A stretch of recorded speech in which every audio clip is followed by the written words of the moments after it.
हम लोग आज बीट्स के बारे में पढ़ेंगे और बीट्स एक्चुअली होती क्या है कि जब दो साउंड वेव एक साथ ट्रेवल करती हैं एक ही मीडियम में, लेकिन उन दोनों की जो स्पीड है वो सेम है, लेकिन फ्रीक्वेंसी और वेवलेंथ में थोड़ा अंतर है। तो हम लोगों ने सीखा था कि अगर दो वेव्स जिनके पास सेम फ्रीक्वेंसी, सेम स्पीड और सेम वेवलेंथ होती हैं, जब वो आपस में टकराती हैं तो एक नई वेव बनती है।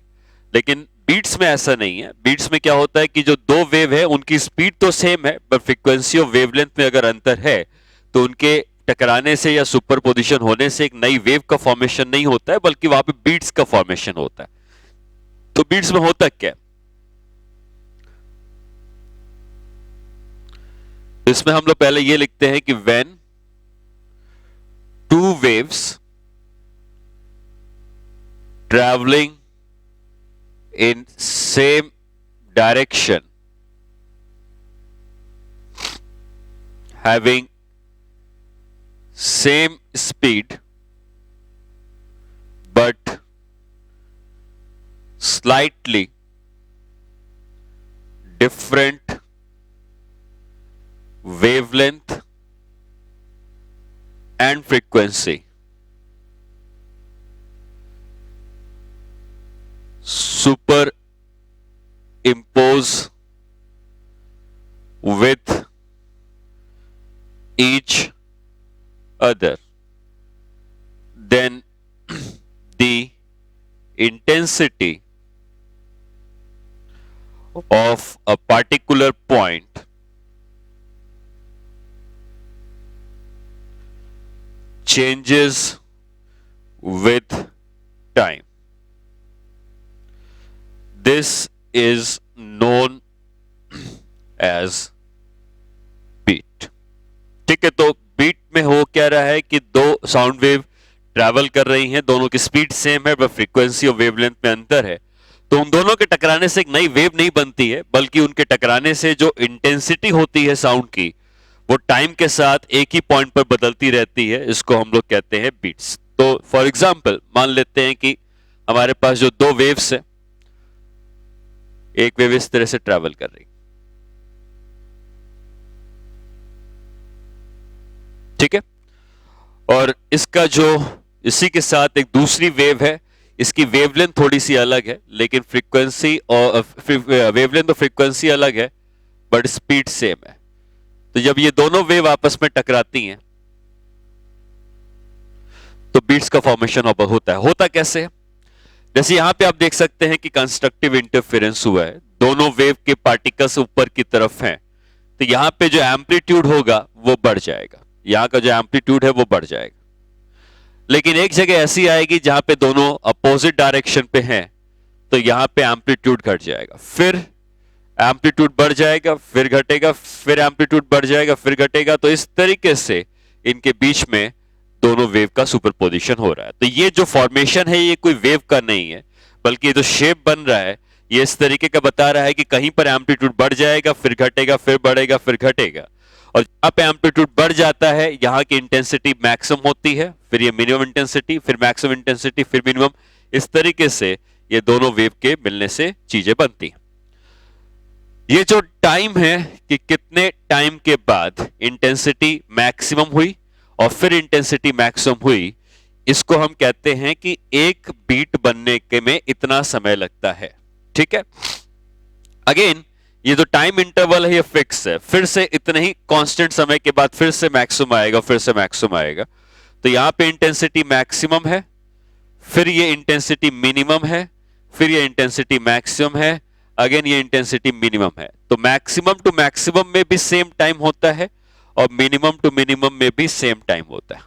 ठीक है, और अगर ये टाइम आपको पता चल जाता है तो हम लोग जब डिफाइन करते हैं बीट फ्रीक्वेंसी, तो बीट फ्रीक्वेंसी होता है यही जो टाइम आया है ये 1/टाइम पीरियड। मतलब कहने का ये मतलब रहा कि मान लो कि मैक्सिमम टू मैक्सिमम होने में इसको लगता है मान लो आधा सेकेंड, तो हम ये कह सकते हैं कि आधे सेकेंड में अगर मैक्सिमम हो रहा है तो 1 सेकेंड में 2 बार मैक्सिमम होगा, तो बीट फ्रीक्वेंसी 2 के बराबर होगी।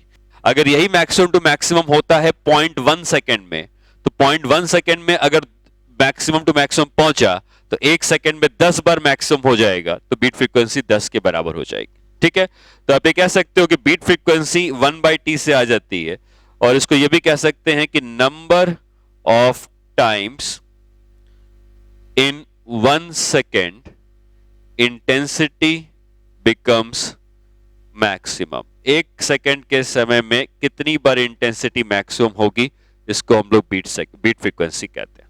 ठीक है, अब इंटरफेरेंस और बीट्स में डिफरेंस क्या हुआ, तो हम लोग जैसे लास्ट क्लास में इंटरफेरेंस ऑफ वेव्स पढ़ रहे थे, और अभी हम लोग पढ़ रहे हैं बीट फ्रीक्वेंसी या बीट्स।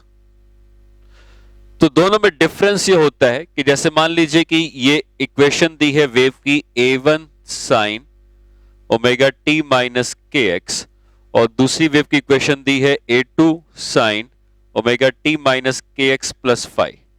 तो इंटरफेरेंस तब होता है जब दोनों के पास सेम फ्रीक्वेंसी होगा, k सेम है तो सेम वेवलेंथ होगा, स्पीड भी सेम होगी, बस इनके बीच का जो फेज डिफरेंस है वो अलग होगा। तो अगर आप इनके बीच का फेज डिफरेंस निकालते हैं तो वो फाई के बराबर आता है, और जैसे कि इंटेंसिटी का फॉर्मूला पता है I1 plus I2 plus 2 root I1 root I2 cos phi. Now because phi जो है वो हमेशा कांस्टेंट है, तो इंटेंसिटी जो होती है वो कांस्टेंट आती है। कहने का ये मतलब रहा कि इंटेंसिटी का जो चेंज है वो टाइम के संग नहीं होता है, इंटेंसिटी टाइम के संग कांस्टेंट रहती है।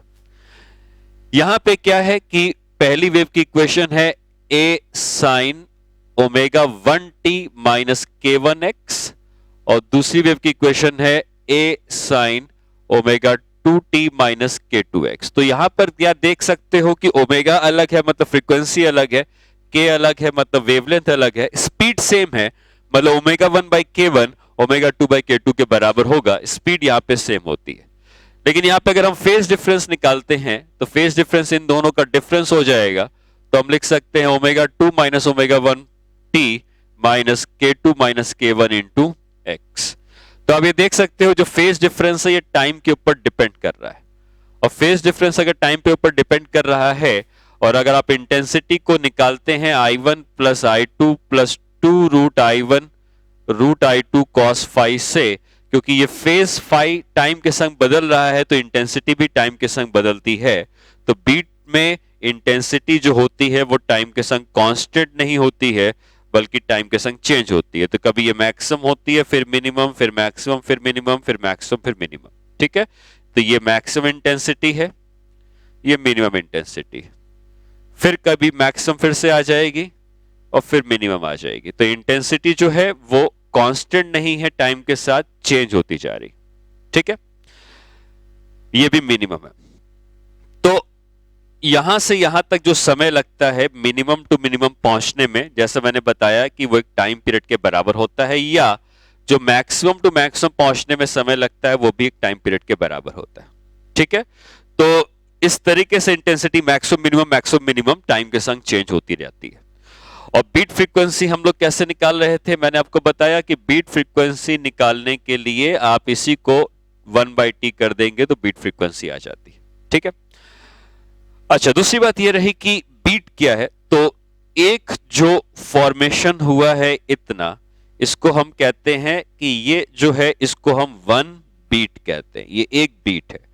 तो ऐसी 1 बीट, 2 बीट, 3 बीट, तो इस तरीके से कई सारी बीट्स का फॉर्मेशन हो सकता है। और जितने समय के बाद हो रहा है, अगर वो टाइम t है मैक्सिमम टू मैक्सिमम पहुंचने का या मिनिमम टू मिनिमम पहुंचने का, तो बीट फ्रीक्वेंसी को 1 टाइम पीरियड हम लोग कहते हैं। ठीक है, जो बीट फ्रीक्वेंसी होती है जैसा हमने डिफाइन किया,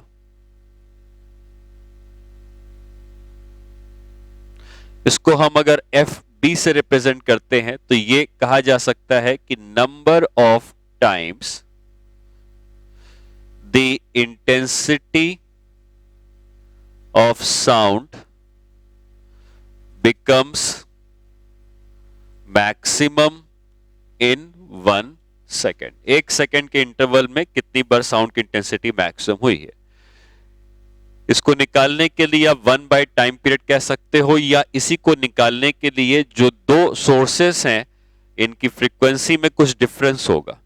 जैसा मैंने बताया कि बीट तब बनती है जब फ्रीक्वेंसीज अलग अलग होती हैं, तो इनकी फ्रीक्वेंसी में जो भी डिफरेंस होगा वो डिफरेंस ही बीट फ्रीक्वेंसी है। इसका ये मतलब है कि आप F1 माइनस F2 भी कर सकते हैं, F2 माइनस F1 भी कर सकते हैं, डिपेंड करता है कि जो बड़ा है माइनस जो छोटा है। इस तरीके से आप बीट फ्रीक्वेंसी फाइंड आउट करेंगे। ठीक है, एक क्वेश्चन कर सकते हैं इसके ऊपर। क्वेश्चन ये दिया है कि two waves forms beat, find beat frequency.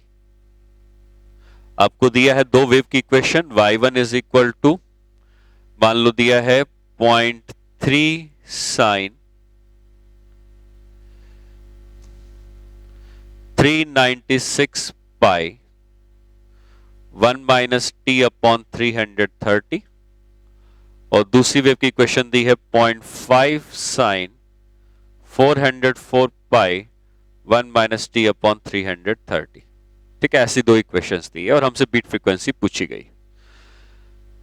तो पहली बात तो यह है कि इन दोनों इक्वेशन से यह समझ में आना चाहिए कि यहां पे हमें, यहां पे x मान लो ये x है, ठीक है, यहां पे हमें जो ओमेगा होता है अगर वो मिल जाए तो बीट फ्रीक्वेंसी मिल जाएगी, क्योंकि ओमेगा और फ्रीक्वेंसी में रिलेशन होता है।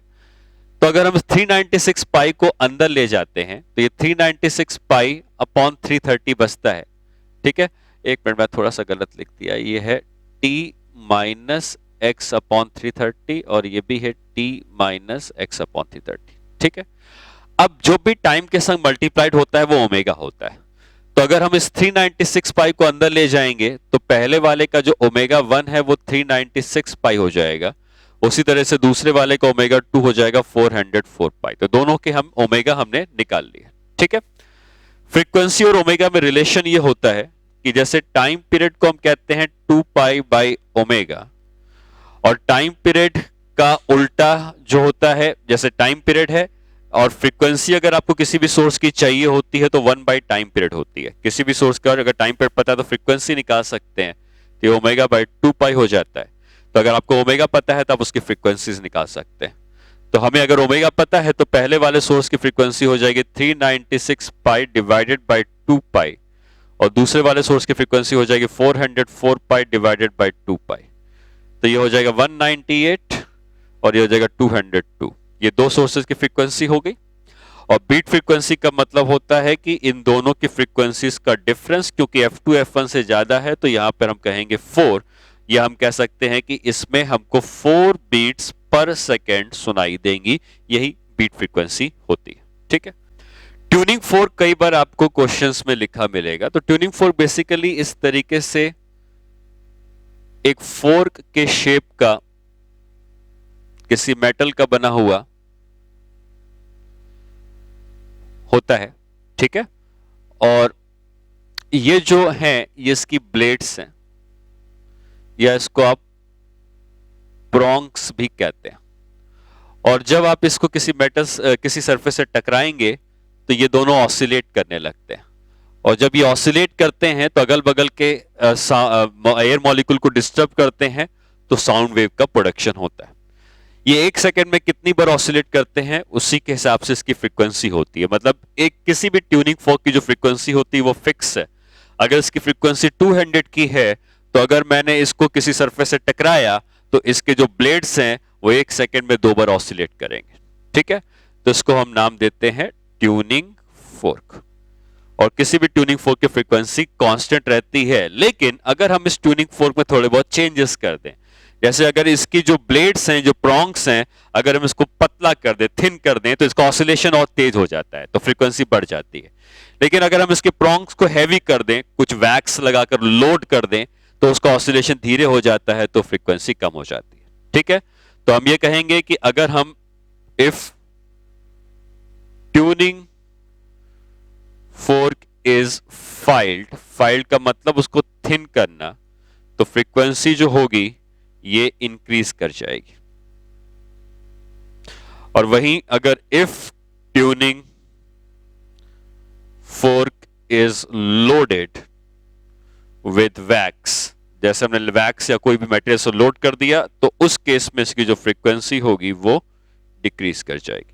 तो फ्रीक्वेंसी बढ़ या घट सकती है किसी ट्यूनिंग फोर्क की अगर हम उसको किसी मटेरियल से लोड करते हैं या हम उसको फाइल करके थिन कर देते हैं। ठीक है, अब अगर इतना पता है तो हम कुछ क्वेश्चंस करेंगे इस ट्यूनिंग फोर्क के ऊपर। क्वेश्चन ये है कि tuning fork A of frequency 200 hertz gives beat frequency of 4 with tuning fork B। ठीक है, तो B के संग उसने 4 की beat frequency the. Tuning fork B gives beat frequency of 8 with tuning fork C of frequency 188 hertz. Find frequency of B. मतलब यहां पे हमें ए और सी की फ्रीक्वेंसी पता है, बी की नहीं पता, लेकिन बी जो है वो ए के साथ 4 की बीट फ्रीक्वेंसी देता है और वही बी सी के साथ 8 की बीट फ्रीक्वेंसी देता है। ठीक है, तो यहां पर अगर हम ए के संग बी को यूज करते हैं तो ए की फ्रीक्वेंसी है 200 के बराबर, और अगर आपको बी ने 4 की बीट फ्रीक्वेंसी दी है, बीट फ्रीक्वेंसी 4 की दी है, इसका मतलब बी से या तो 4 कम होगा या बी से 4 ज्यादा होगा, क्योंकि फ्रीक्वेंसी का डिफरेंस ही बीट फ्रीक्वेंसी होता है। इसका मतलब बी की वैल्यू या तो 196 हो सकती है या बी की वैल्यू 204 हो सकती है। तो हमें इन दोनों में ये नहीं पता कि कौन होगा, बट इन दोनों में कोई भी हो सकता है। अब इन दोनों में कौन सी एक वैल्यू है ये पता करने के लिए और इंफॉर्मेशन दी है कि अब ट्यूनिंग फोर्क जहां पे बी लिखा होगा, tuning fork B gives the beat frequency of 8 with tuning fork C. अब सी एक ट्यूनिंग फोर्क है जिसकी फ्रीक्वेंसी 188 हर्ट्ज है। इसके साथ जब बी को हमने बीट्स बनाने के लिए यूज किया तो बीट फ्रीक्वेंसी 8 की हमको मिलती है। तो अगर जो बी है वो या तो इससे 8 कम होगा, मतलब 196 सॉरी 8 कम होगा तो कितना हो जाएगा, 180 हो जाएगा, या बी इससे 8 ज्यादा हो सकता है, और अगर 8 ज्यादा हो सकता है तो 196 हो जाएगा। 8 क्यों कम या ज्यादा, क्योंकि बीट फ्रीक्वेंसी 8 है, मतलब बी और सी के बीच का डिफरेंस 8 होगा। कौन बड़ा है नहीं पता, तो हो सकता है कि बी इससे 8 कम हो या हो सकता है कि बी इससे 8 बड़ा हो। अब हमने जब दो केसेस कंसीडर किए तो इन दोनों केसेस से बी जो है, जो दोनों के संग यूज किया जा सकता है, वो है 196 वाला। क्योंकि 196 वाला अगर हम यूज करते तो ये 188 जो सी है उसके संग 8 की बीट फ्रीक्वेंसी दे देता, और यही 196 वाला जो 200 वाला ए है उसके संग 4 की बीट फ्रीक्वेंसी दे देता। तो हमारा जो क्वेश्चन है उसमें दोनों कंडीशन सेटिस्फाई हो जाती। इसका मतलब बी की जो फ्रीक्वेंसी होनी चाहिए ये 196 हर्ट्ज की होनी चाहिए। ठीक है, तो आपको दोनों बार चेक करना है कि ए के साथ बी की क्या क्या पॉसिबिलिटी है, सी के साथ बी की क्या क्या पॉसिबिलिटी है, और इनमें जो कॉमन पॉसिबिलिटी होगी वही फाइनल आंसर आपको लिखना होगा। ठीक है, नेक्स्ट क्वेश्चन में आते हैं।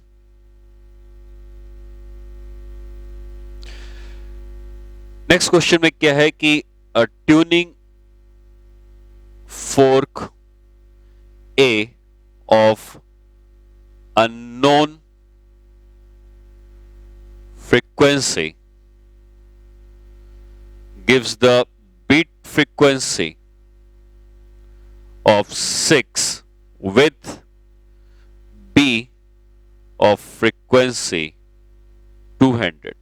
ठीक है, तो A जिसकी फ्रीक्वेंसी अननोन है वो 6 बीट्स देता है पर सेकेंड 200 वाले ट्यूनिंग फोर्क के साथ। मतलब A इससे 200 से 6 कम भी हो सकता है, 200 से 6 ज्यादा भी हो सकता है। When A is slightly loaded with wax, beat frequency is found to be 4 with same tuning fork B. Find frequency of A. तो कहता है कि अब हमने जब एक के में थोड़ा सा वैक्स लोड कर दिया तो बीट फ्रीक्वेंसी जो पहले 6 की मिल रही थी अब वो चेंज होके 4 की हो गई है। तो एक था कितना, तो हमको बी की फ्रीक्वेंसी पता है, बी की फ्रीक्वेंसी हमको दी हुई है कितनी है, वो 200 के बराबर है।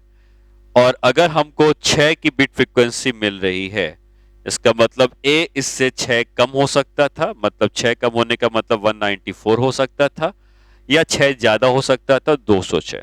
तो ए के पास दो पॉसिबिलिटीज हैं, या तो 194 हो सकता है या 206 हो सकता है। अब इनमें से कौन सी एक पॉसिबिलिटी है वो पता करने के लिए कहा गया कि ए पर अगर हम थोड़ा सा वैक्स लोड कर देते हैं तो बिट फ्रीक्वेंसी 6 से बदल के 4 की हो जाती है। अगर आप इसमें वैक्स लोड कर देते हैं, अच्छा अगर 4 की बिट फ्रीक्वेंसी होती तो ए को कितना होना चाहिए था, 198 होना चाहिए था, और यहां पे 4 की बिट फ्रीक्वेंसी होती तो ए को होना चाहिए था 204। ठीक, लेकिन अगर हमने ए पर वैक्स लोड किया है तो उसकी फ्रीक्वेंसी घटेगी ना कि बढ़ेगी, क्योंकि अगर ये वाला केस आप लेते कि ए पहले अगर 194 था, वैक्स लोड करने के बाद 198 हो गया, तो ये गलत है, क्योंकि वैक्स लोड करने के बाद ए की फ्रीक्वेंसी बढ़ेगी नहीं बल्कि ए की फ्रीक्वेंसी घटनी चाहिए। इसलिए 206 पहले थी, घट के 204 होना पॉसिबल है, लेकिन ये पॉसिबल नहीं है। इसका मतलब ए की जो ओरिजिनल फ्रीक्वेंसी होनी चाहिए थी वो 206 हर्ट्ज के इक्वल होनी चाहिए थी। ठीक है, नेक्स्ट क्वेश्चन में आते हैं। 31 tuning forks are arranged in increasing order of their frequencies.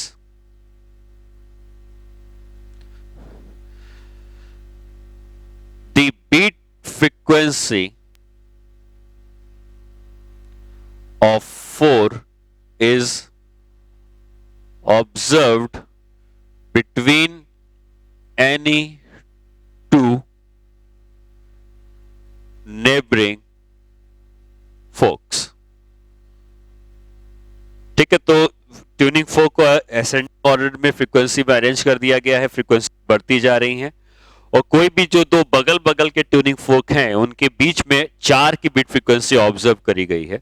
मतलब पहले और दूसरे में 4 का डिफरेंस, दूसरे और तीसरे में 4 का डिफरेंस, तीसरे चौथे में 4 का डिफरेंस, ये 4 का डिफरेंस उनकी फ्रीक्वेंसीज के बीच में रहा होगा। If frequency of last fork is 3 times the frequency of first fork, then find the frequency of 15th fork. ठीक है, 15वें फोर्क की फ्रीक्वेंसी हमको बतानी है। तो ये पहला ट्यूनिंग फोर्क हो गया, फिर दूसरा ट्यूनिंग फोर्क, तीसरा ट्यूनिंग फोर्क, इस तरीके से असेंडिंग ऑर्डर में हमें अरेंज कर दिया है, और यहां पे 31st ट्यूनिंग फोर्क। ठीक है, इसकी फ्रीक्वेंसी हमें नहीं पता, मान लेते हैं इसकी फ्रीक्वेंसी f है, तो इसकी होगी f+4, फिर इसकी होगी f+8। ठीक है, तो बेसिकली ये AP है, मैथमेटिक्स में AP बनती है, और मैथमेटिक्स में AP बनने का मतलब होता है कि अगर ऐसे n टर्म्स हैं, ठीक है, जैसे मान लो AP का मतलब होता है ये A है, दूसरा टर्म है A+D, कुछ जुड़ गया, तीसरा टर्म है A+2D क्योंकि ये 2 बार जुड़ गया। इस तरीके से करते हुए जो nth टर्म आता है वो होता है A+n-1D। ठीक है, दिस इज फर्स्ट टर्म और दिस इज nth टर्म, ये nth टर्म हम ऐसे निकालते हैं। यहां पे D को हम कहते हैं कॉमन डिफरेंस, कि जो भी सेकेंड टर्म है वो फर्स्ट से D ज्यादा है, थर्ड सेकंड से डी ज्यादा है, इस तरीके से। जैसे यहाँ पे ये 4 ज्यादा है, यहाँ पे ये 4 ज्यादा है, इसको कॉमन डिफरेंस कहते हैं। तो इस तरीके से अगर ये 31st ट्यूनिंग फोर्क है तो इसकी फ्रीक्वेंसी, अगर हम इसको ए लेते, मान लो मैं कहता इसकी फ्रीक्वेंसी ए है, तो इसकी फ्रीक्वेंसी ए प्लस डी, इसकी फ्रीक्वेंसी ए प्लस 2d, इसकी फ्रीक्वेंसी ए प्लस 31 माइनस 1 इंटू डी होनी चाहिए। ठीक है, और यहां पे आपको ये कहा गया है कि इनके बीच में बीट फ्रीक्वेंसी 4 की है, इनके बीच में 4 की है, मतलब इस क्वेश्चन के अकॉर्डिंग जो डी है वो 4 होना चाहिए। और अगर डी 4 होना चाहिए तो ये फ्रीक्वेंसी कितनी आ जाएगी, ए प्लस 30 इंटू डी, और डी अगर 4 है तो ये हो जाएगा ए प्लस 120। ये 31st ट्यूनिंग फोर्क की फ्रीक्वेंसी हो गई, पहले ट्यूनिंग फोर्क की फ्रीक्वेंसी है ए। तो अगर हमको ये कहा गया है कि 31st ट्यूनिंग फोर्क की फ्रीक्वेंसी पहले ट्यूनिंग फोर्क की फ्रीक्वेंसी की 3 टाइम्स है, तो आप यहां पे ये लिखोगे a plus 120 is equal to 3 times of a। 31st tuning fork की ये फ्रीक्वेंसी है, पहले वाली की ये है, तो ये इसके बराबर होना चाहिए। तो यहां से हमको मिल जाता है a इज इक्वल टू 60, और अगर a हमको मिल गया 60, तो अगर हमसे पूछा गया है कि ट्यूनिंग फोर्क कौन से वाले ट्यूनिंग फोर्क की फ्रीक्वेंसी पूछी है, 15th वाले की, मतलब इस सीरीज का 15वां टर्म, और इस सीरीज का जो 15वां टर्म होगा 15th, वो भी इसी फॉर्मूले से लिखेंगे, ये वाले फॉर्मूले से। क्या लिखेंगे, a plus 15 minus 1 into D, ये 15 ट्यूनिंग फोर्क है, और उसी ट्यूनिंग फोर्क की फ्रीक्वेंसी पूछी गई है, तो हम ये कह सकते हैं कि 15 ट्यूनिंग फोर्क की फ्रीक्वेंसी है a plus 15 minus 1 into D. ये 15 ट्यूनिंग फोर्क की फ्रीक्वेंसी होनी चाहिए। d आपको पता है 4 है, क्योंकि वही इनके बीच का डिफरेंस रहा है, तो 15 ट्यूनिंग फोर्क की फ्रीक्वेंसी हो जाएगी, a निकाला था हमने 16, ये हो गया 14, और d कितना था, d था 4, तो 14 टाइम्स 4 इज 56 प्लस 60, तो ये हो जाएगा 60 प्लस 50 116, ये इसकी फ्रीक्वेंसी हो जाएगी। ठीक है, तो इस तरीके से आपको इस क्वेश्चन को करना होता है। क्या याद रखना पड़ता है, ये सीरीज याद रखनी पड़ती है। इस सीरीज का मतलब ये होता है कि पहला टर्म अगर a है, ये दूसरा टर्म हो गया सेकंड टर्म, ये तीसरा टर्म हो गया थर्ड टर्म, तो जो nth टर्म होता है वो a plus n minus 1d होता है, जहां पे d कॉमन डिफरेंस है, ये डिफरेंस d का, ये डिफरेंस d का, ये डिफरेंस d का। तो इस तरीके से अगर हमको पहले ट्यूनिंग फोर्क की फ्रीक्वेंसी को a माना है, तो 31st ट्यूनिंग फोर्क की फ्रीक्वेंसी को इस फॉर्मूले से लिखते, तो a plus 31 minus 1 into D, और d हमको 4 दिया है क्योंकि बगल बगल के ट्यूनिंग फोर्क 4 की बिट फ्रीक्वेंसी दे रहे हैं, मतलब इसमें भी 4 का डिफरेंस, इसमें भी 4 का डिफरेंस, तो d की वैल्यू 4 थी। हमने इस 31st ट्यूनिंग फोर्क की फ्रीक्वेंसी निकाली a प्लस 120, और दिया है कि 31st ट्यूनिंग फोर्क पहले ट्यूनिंग फोर्क का 3 टाइम्स है, 3 टाइम्स दिया है, तो 31st ट्यूनिंग फोर्क की फ्रीक्वेंसी को पहले ट्यूनिंग फोर्क की 3 टाइम्स कर दिया, a निकल गया। अब 15th ट्यूनिंग फोर्क के बारे में पूछा है, तो अगेन हम यही फॉर्मूला यूज करेंगे। 15th वाले के लिए लिखेंगे a plus 15 minus 1 into D, तो a plus 15 minus 1 into D, D पता है, a पता है, 15 ट्यूनिंग फोर्क की फ्रीक्वेंसी निकालो। ठीक है, तो ये एक एडिशनल चीज है जो आप याद रखोगे इस तरह के क्वेश्चन को करने के। जैसे 2 सोर्सेस से बीट फ्रीक्वेंसी बनती है, वैसे ही हो सकता है कि एक ही साथ 3 सोर्स भी जा रहे हो, और तीनों सोर्स से जब साउंड निकलेगा तो तीनों ने मिलकर एक बार कंस्ट्रक्टिव किया होगा तो इंटेंसिटी बढ़ जाएगी, फिर तीनों ने मिलकर कुछ देर के बाद दोबारा कंस्ट्रक्टिव किया होगा। अच्छा, ये बात ध्यान रखेंगे, जब 3 वेव हैं तो तीनों ने मिलकर कंस्ट्रक्टिव, मतलब ऐसा हो सकता है कि 2 कंस्ट्रक्टिव कर रही हो, तीसरी नहीं कर रही हो, तो वो मैक्सिमम इंटेंसिटी नहीं मानी जाएगी। जब तीनों के तीनों कंस्ट्रक्टिव करेंगे पहली बार, और फिर तीनों के तीनों कंस्ट्रक्टिव करेंगे दूसरी बार, तो यहां से यहां तक का जो टाइम बीतेगा इसको हम लोग 1 बीट कहेंगे। ठीक है, तो क्वेश्चन इसके ऊपर हम करते हैं। 3 sources of frequencies n, n plus 1 and n plus 2 forms it. Find beat frequency. तो इस तरह के क्वेश्चंस में आपको क्या करना है कि 3 सोर्स हैं, मान लो A है n का, B है n प्लस 1 का, और C है n प्लस 2 का।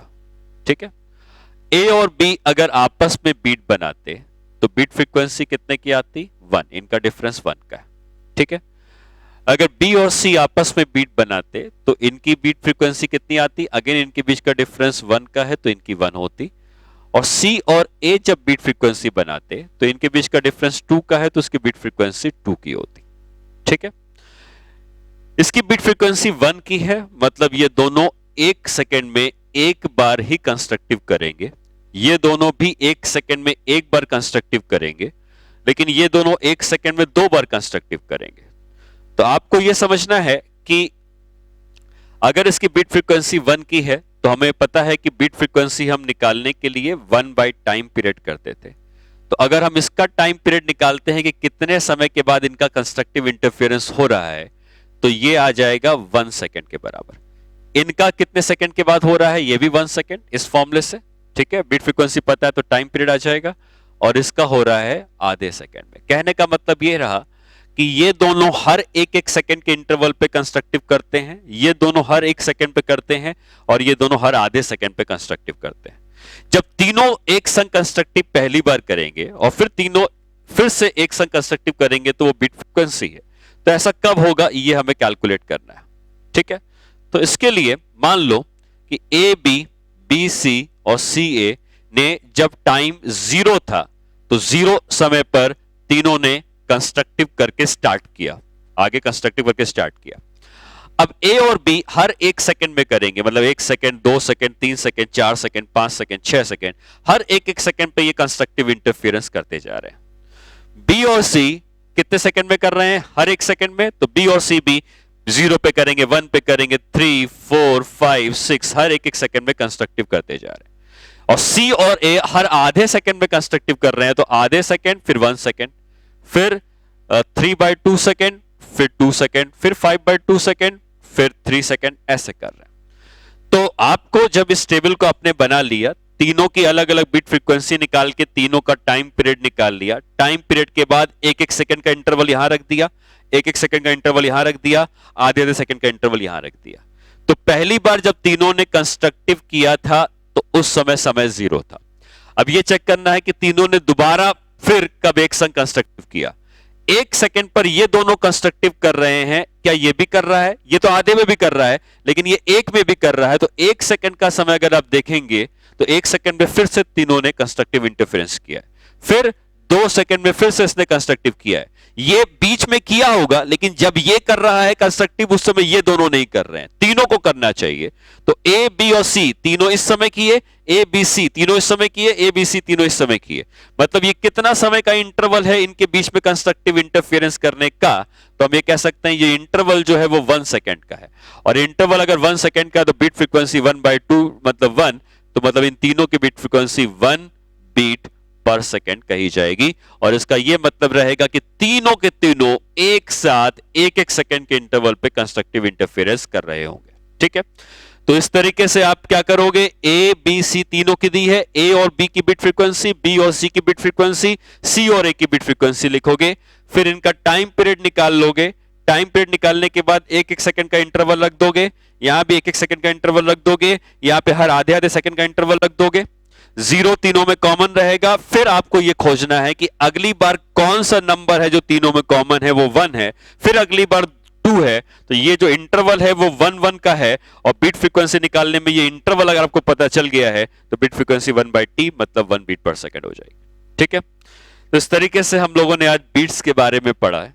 नेक्स्ट क्लास में हम लोग स्टैंडिंग वेव या स्टेशनरी वेव्स के बारे में पढ़ेंगे, ठीक है।